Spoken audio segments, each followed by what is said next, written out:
Lain na pud nga adlaw ang atong pagaistoryahan karon mga idol. So for today's video mga idol, magkuha dahi ta og bag-o nga itlog para atuan na pong i-deliver karon.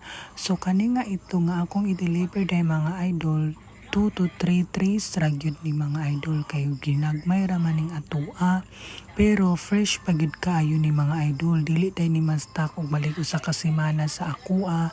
Kay ubay-ubay naman po ang nagpa-reserve sa atua, unya dili day nato mahatagan tungod kay gamay ra maning atuang para itlogan. Basin day pohon mga idol, mapon-an ni nato og isa ka set.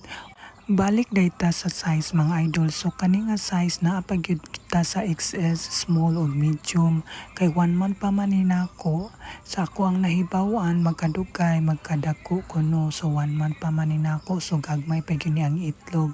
Pero kasagaran pa ang nag-order sa ako is XS ug small.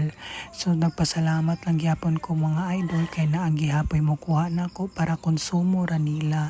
Dili pa na negosyo. Ug maora to mga idol, salamat kaayo ug God bless kanatong tanan.